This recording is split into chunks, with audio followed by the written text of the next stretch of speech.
Um, Anything else we should touch on traffic? I know we've been beating this horse for a while, but It's a big topic, and I think we've gained some ground here. I think a lot of this is just educating and communicating, and if there's stuff we can do and help facilitate, it might be outside our arena, but we know people who can help facilitate that and push it along a little better than otherwise it might be. So this dialogue is good. absolutely. Thank you very much. I appreciate it.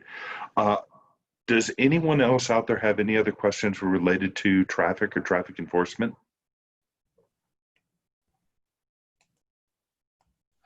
I see nothing. So let's move on to property crimes. And we'll start with Scott's question, which is suspicious vehicles. That's always a very slippery slope. Sure. So yeah, suspicious vehicles, suspicious people. When I teach a lot of crime prevention classes, I always like to tell people that there's not just one tool to prevent crime. There's multiple different things that you're going to use. And when I say multiple different things, it could be surveillance, it could be proper lighting, trimming up your trees, trimming down your bushes, eliminating those dark places and dark spaces. I always like to say you want to be able to be seen from your property, be able to see out and then be seen in. So if you're in trouble and you have a passerby driving by, you want to be able to be like, hey, help me. A lot of crime is a crime of opportunities. And so if we can eliminate those through the proper crime prevention tools, then the chances are that the bad guy might move on somewhere else. That's not always the case. Sometimes people are intoxicated on alcohol or narcotics and juvenile mischief. Sometimes you'll have juveniles that are just walking down the street and causing problems, trying door handles and whatnot. But that's also where I like to talk about policing. Who are really the best police? The best police are all of you. You guys all know what belongs in your neighborhood. You know who belongs if there's a suspicious vehicle, suspicious person. Do you have ways set up to communicate with each other? A lot of people use Nextdoor. A lot of people set up maybe a group neighborhood chat on Facebook or just via email, have an email group. Exchange phone numbers with each other. It's like a neighborhood watch almost, where you can just get together and you're looking out for one another.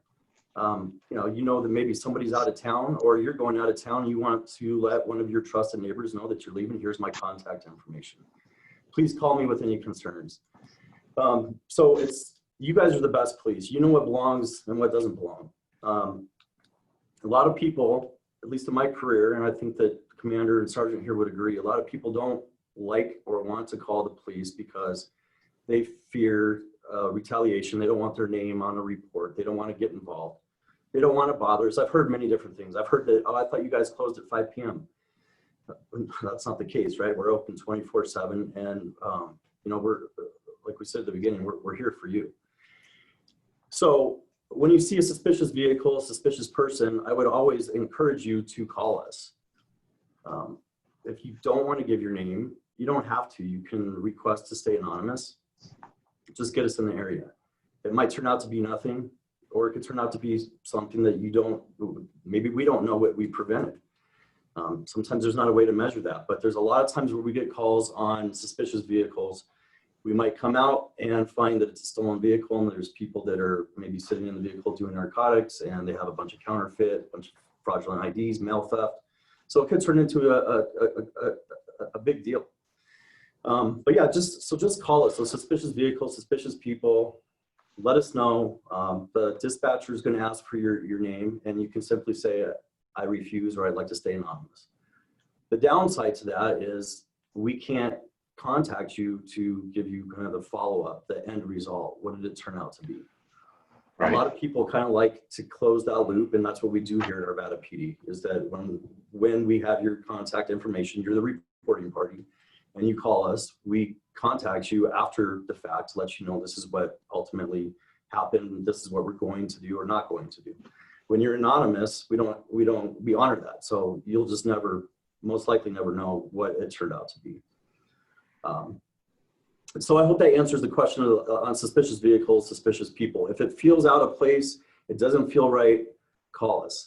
This is a good time too, just to mention that when you do call us, depending on the manpower, depending on how busy the streets are, when you call dispatch with whatever your concern is, it's going to fall into a certain priority. We have priorities 1 through, I think we still have 5.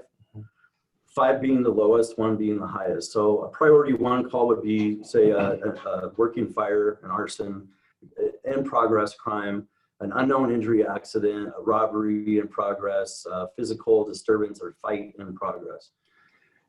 As you go down the list, on the opposite end, a level 5 would be more of a barking dog complaint, or maybe it's like follow-up information to a crime that happened 2 weeks ago.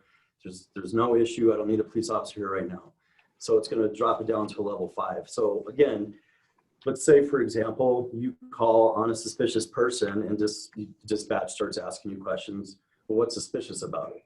Well, it's a person that's walking with a hoodie. It's 2 o'clock in the morning and it looks like they're just up to no good, just walking down the street. Okay, have you seen them go up to any houses, any vehicles? No, just walking down the street.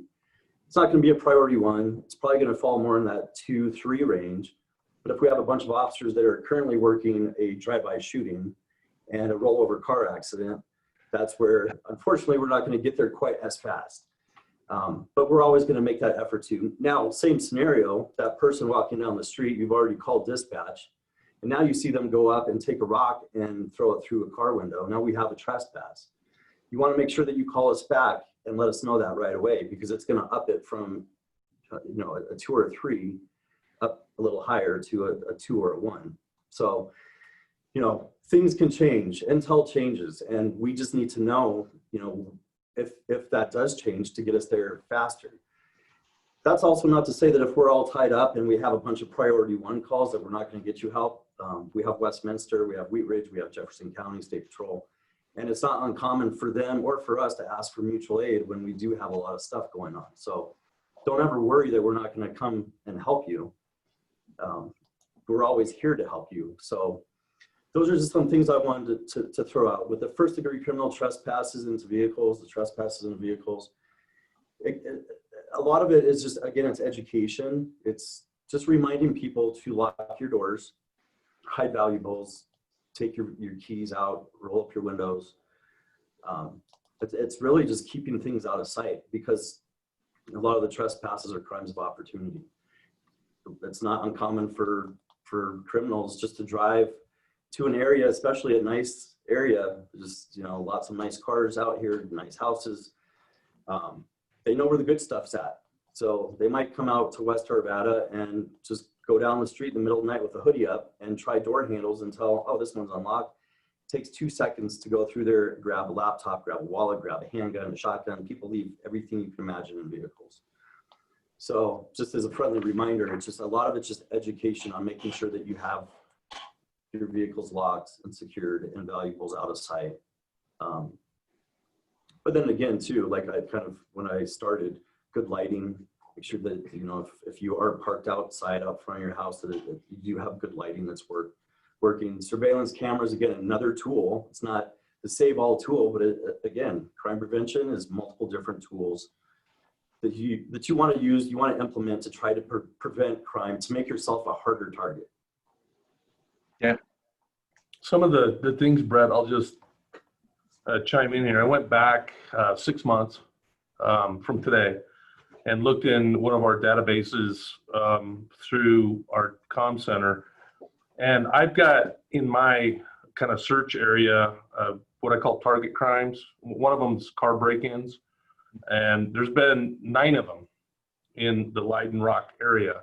And in doing some research, 6 of those were unlocked. And they had stuff inside the cars, gym bags, computer laptops, anything and everything. So, part of it is we've got to get the message out that if you have anything of value in your car, I know sometimes it's a pain in the tail feathers at 11 o'clock at night when it's snowing to take all that stuff out. But if you take a few seconds to do that, you won't ever be a victim of that. I mean, they might break into your car to find that there's nothing in it.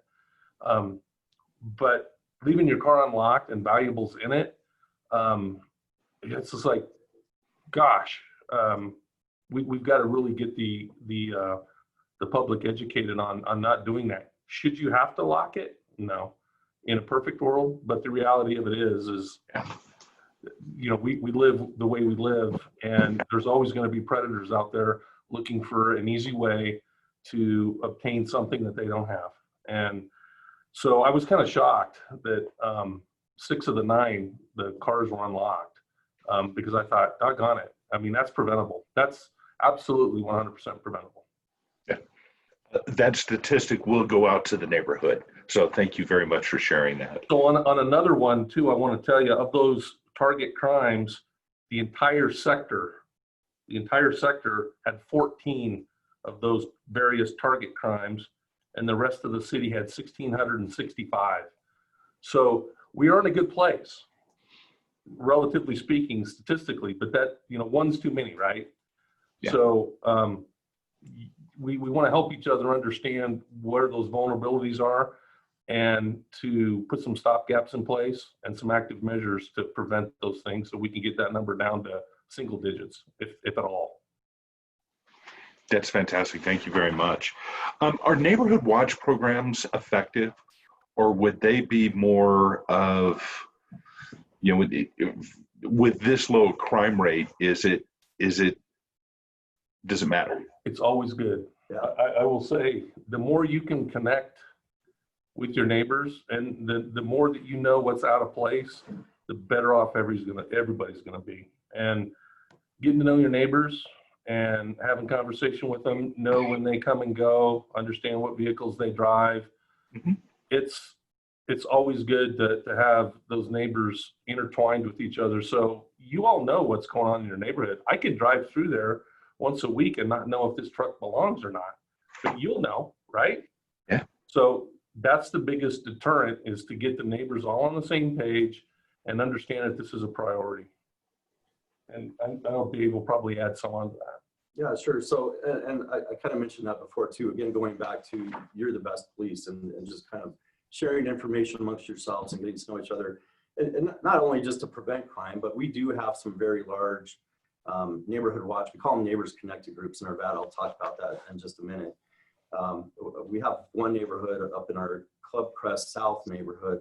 They have over 150 homes that are involved with this Neighbors Connected, and it's blown up to not just to prevent crime, but they're connected with every city service that you can imagine. They're all in tune with what's going on in their neighborhood. They have cookouts a couple times a year and get together in a big park, clean up their parks and their trails together. So there's always things going on in their neighborhood. So really, it's a lot of neighborhood engagement, just kind of staying in tune with everything that's going on in your neighborhood. A lot of people want neighborhood watch. I've had a lot of people over the years reach out to me, well, we want a sign. And that's great. Like I said, there's not too many tools that you can have.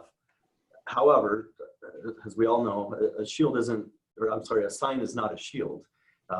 Usually criminals aren't going to drive into a neighborhood and they're like, oh, turn around, this one's a neighborhood watch. That's not really going to prevent it. It's a lot of the other things I talked about prior that's also going to help that. However, it does give you a sense of pride and ownership in your neighborhood when you do have those signs. So with that said, if you haven't heard, our neighborhood watch program in Arvada is actually called Neighbors Connected. It's not a national program like Neighborhood Watch. You're free to do Neighborhood Watch because, again, both programs really are dependent upon you and your neighbors. And we kind of work with you in partnership to come and talk to you about crimes. That's kind of like what we're doing here today. Yeah. Neighbors Connected, if you want some more information on Neighbors Connected, it is on our website. If you just go to Arvada, the city of Arvada, there's a search bar on top. You can type in Neighbors Connected and it will bring up a web page, and you can enroll online. As you start to enroll through that, it's not just for the PD. It's going to ask you some different questions, your neighborhood, and some things that you're interested in. It's going to start connecting you. It's going to give you the options to connect you with all the different city departments that we have to offer. What are your main concerns? Who do you want to connect with the most? And then over time, you start getting more engaged with different groups, if it's police and maybe planning and code enforcement. I know that the people that run this Neighbors Connected program, they have, Neighborhood of the Year that you can get. They have all these new fancy signs that you can post in your neighborhood. Again, just kind of for that pride and ownership of your neighborhood, to show we are active in our community with the city, and we have partnered with all these different city departments. So again, if that's something you're interested in, it's Neighbors Connected. Like Commander said, it's a great program, and you can't ever go wrong with connecting with your neighbors.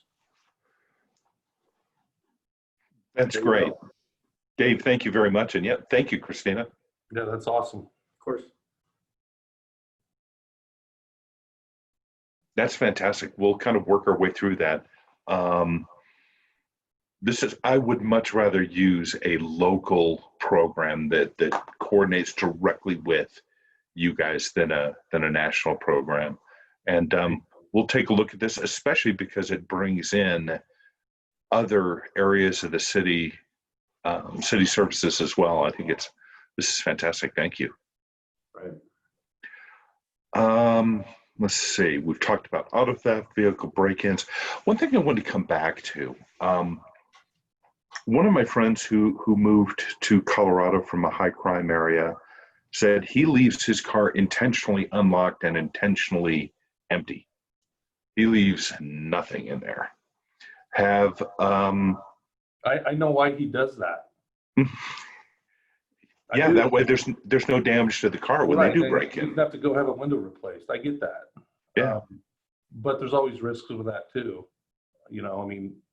But I understand his methodology, and in some cases, there's probably a little bit of truth to that. I wouldn't advocate that as, how we want to, have an operational philosophy of just leave your car unlocked and take everything out. But I can see why he might want to do that, as long as it's not one of the high targeted vehicles for auto theft, which there are, 6 or 8 that are high on the list. That is a very good point. Thank you. Brett, I have a question for these guys. What delineates what number residents should call for the types of incidents? So, obviously we know, if there's a break-in or that sort of thing, that would be 911. Is there another non-emergency number that residents should make note of for, the smaller or less, Sure. You want that number? Sure. Yeah, we can take it down. Please. Sure. It's 720-898-6900.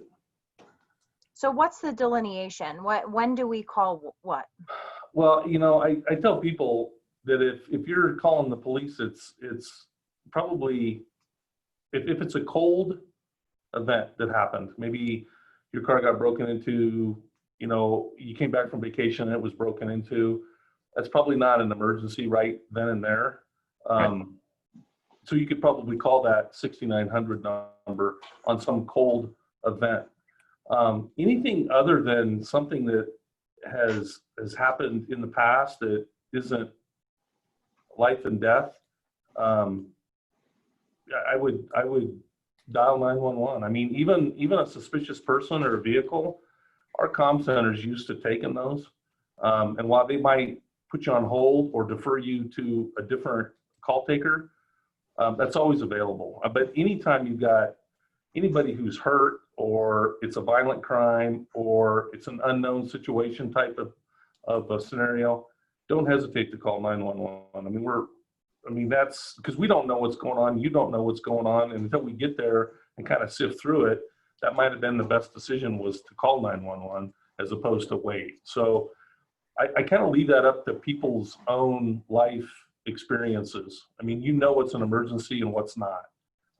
Essentially, a car wreck, that's probably an emergency. Even though maybe people are standing outside the cars, you just don't know for sure if there's somebody inside the car that's still hurt as you're driving by, or that they are hurt and they just don't know it.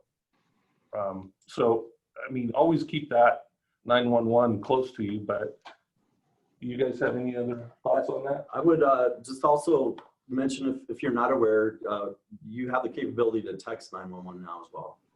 So if you're in a situation where you don't want to be heard talking, just text 911 and the dispatcher will text you back and start asking you questions that way. Pretty much anywhere in the metro area and even beyond, as far as I know, has that capability right now. So you can text 911. I didn't know that. That's fantastic. At the end of the day, you're going to go to the same comm center. It just depends, again, on you, how fast do you need to pass this information on? Is it in progress? Is it life-threatening? Absolutely 911. Is it something that happened a couple days ago, a couple years ago? Sometimes call the non-emergency number.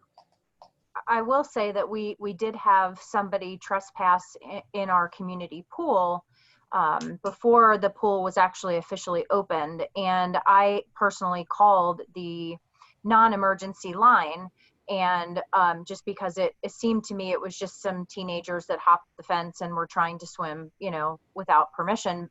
So it wasn't necessarily life-threatening. But I will say that one of the officers arrived on scene within literally 2 minutes. I couldn't believe it. I mean, it was just shocking how quickly the response was. And so I was, of course, grateful.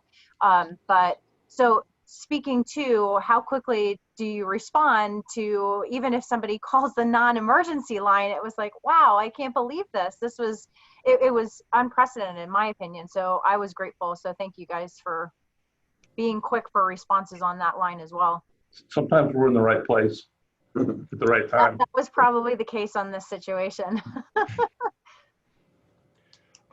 Gentlemen, that's all I've got for you. Do you have any ideas of how we as a community can partner with the Delta sector in a more meaningful way? Is there communication we need to be having more often? Should we be doing this once a year? I'm not opposed as the commander of this geographical area, having these conversations, whether it's in person, after all this passes. I kind of get a better feel for people when we're doing that.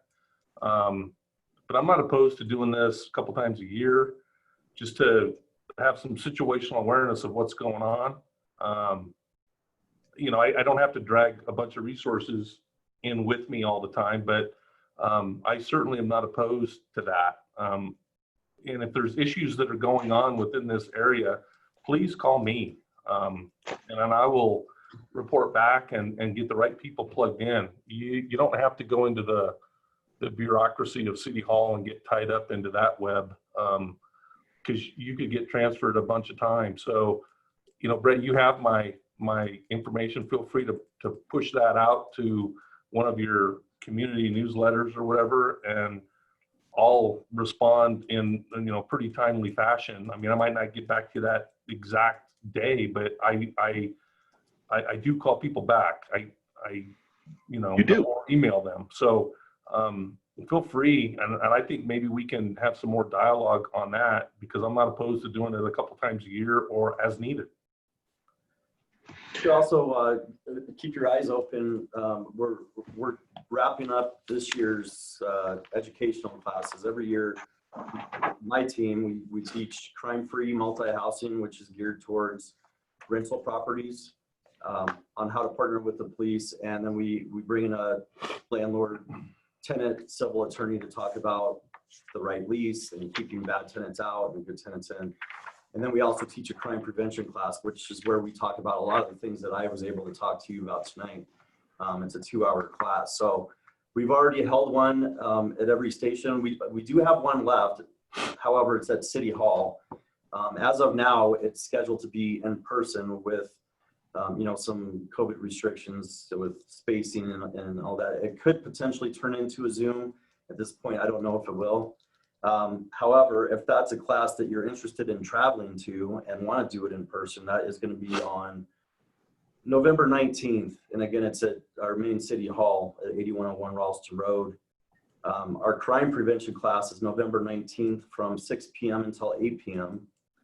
And our crime-free multi-housing class is just prior to that on the same day from 1 p.m. until 5 p.m. So if that's something that you're interested in, anybody is welcome to come. We get people from other cities that come to our classes as well. I would just ask you to call 898-6883 and just RSVP because we are doing social distancing. We're not going to have quite as much space. And if you can't make it this time, be sure to tune into our web pages, our Facebook, Twitter.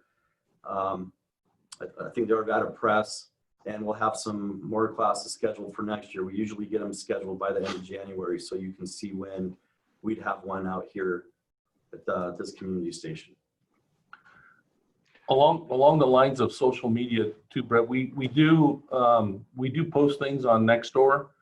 We don't monitor it. We don't have access to be able to, see what's going on, but we will post things at various times. It kind of gives the impression if we're looking, that we're in the middle of people's business, but so we don't have the ability to sift through that stuff, but at times we will post things on there that we think are significant. And then like Dave said, we got a pretty active Facebook page, Twitter. We even have some videos on YouTube, educational videos, and some things along those lines that will, help people understand a little bit more of how we do business and what we're about, if you don't already have a good sense of that. And then there's one other thing I saw on your list, and it talked about the school resource officers. Oh, yes. I didn't know if that was still an option or a topic of discussion, but I wanted to throw a couple of things out in relation to that. We have 10 school resource officers. They are permanently assigned in all the high schools and the junior highs. We don't have enough to facilitate every elementary school, but we have several that kind of float between the elementary schools because there's not as many problems in those elementary schools. Our high schools are probably the most densely populated areas in the city. They're almost like little cities. And so we want to have a presence there and make sure that we're, collaborating with the school district. We've got a great working relationship with our school district. We're all in the same boat here. We want to help facilitate. We have different missions, but there's some things that we don't need to get involved in that the school can handle and deal with. But when it rises to the level where the police are involved, it helps the kids have somebody they can go to that they know, they've seen, they've interacted with. Even if they just said hi to them or the officer says hi to them, at least that relationship portal, that communication portal is open. So that's a very important program in the city, especially the police department. We invest over $1 million annually into our school resource officers and those programs. So it's a big part of our agency. Thank you very much. I appreciate that. And I think that is huge. Creating that comfort level and creating that relationship with youth is paramount. And I think the fact that you prioritize that is fantastic. And it's indicative of how the city seems to approach its residents as a whole, really, with engagement. And I think it's fantastic.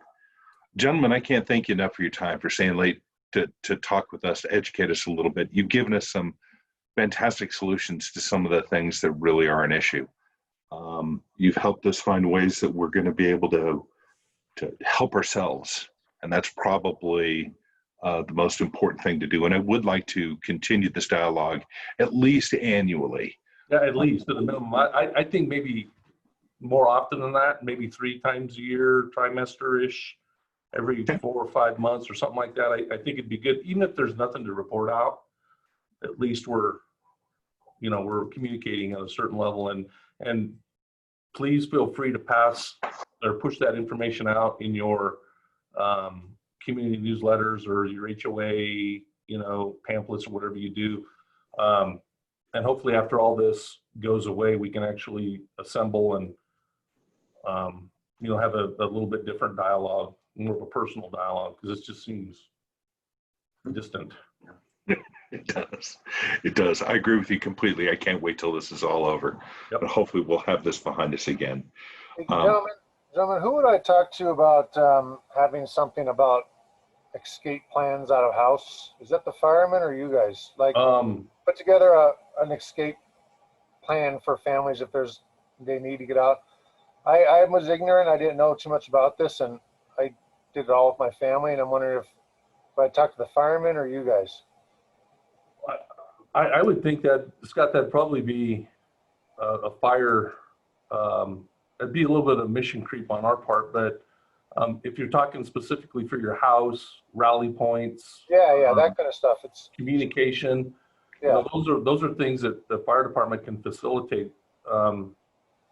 And just so you know, if there is some kind of catastrophic event, the cell towers are usually taken over just because of the volume of calls. The government does have the authority to take over cell towers, so your cell phones won't work. However, the SMS system, your text systems, is on a different network, and if your cell phone doesn't work because the circuits are busy, your text messages go through a different system, and those are not encompassed by the government if a situation occurs, you know, wildfire or something like that, where those communication lines are critical to, you know, assembling countermeasures to be able to deal with whatever's going on.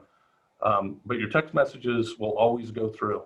That system is on a different infrastructure. So I didn't know if people knew that. I didn't. That's fascinating. Thank you. And Scott, we do have a battalion commander who actually lives just down the street from me. So I can talk to him and see if we can set up a very similar type event. yeah. So Scott, you look like you're up in the middle of Montana in some pristine valley. No, that's our park. Oh, okay. There you go. Awesome. I look like I'm from Montana. It'd probably be snow covered this time of year, my guess is. Yeah. Well, thank you so much for coming, guys. Absolutely. Guys, thank you very much. This will be the first of several of these. I look forward to getting this ball rolling. I can't thank you enough. Thank you for what you do for our community, and thanks for what you did for us tonight. You betcha. Anytime. Thank you. We're here. Good deal. That's great. All right. You guys have a safe evening. Bye-bye. Thanks. You too now. Take Bye. care. I think this went really well. I hope everyone who had a question had a chance to get it in. I forgot to leave that open at the very end. I do apologize if it didn't get through, but I think Mark was pretty clear that if we ever have any questions or concerns, just give him a call, reach out to him, and he'll be happy to respond. Christina, do you have anything else to wrap up with? Well, no, we'll just try to collect some of these points that were brought out here to get those into the newsletter. More than likely, they'll be in the mid-November newsletter, not the one that's going out next week, but we certainly will want to include that stuff. But I think that's really pretty much everything that I wanted to say to wrap up, other than we do have a couple comments in the chat thanking the officers for coming. So thank you guys for participating tonight. It was great to see, you know, we had probably 17 or 18 residents on. So that's really, really, I don't know, it's refreshing to see that, you know, we can get the community support and, you know, engage with these guys. So thanks for coming out virtually. I agree. Thank you very much, everyone. And I appreciate it. And Christina, thank you again for setting this all up and for staying late for us and all of everything you do for us. We appreciate it. Absolutely. Okay. Well, everyone have a wonderful evening, and we will see everyone very soon. Take care. Bye. Good night.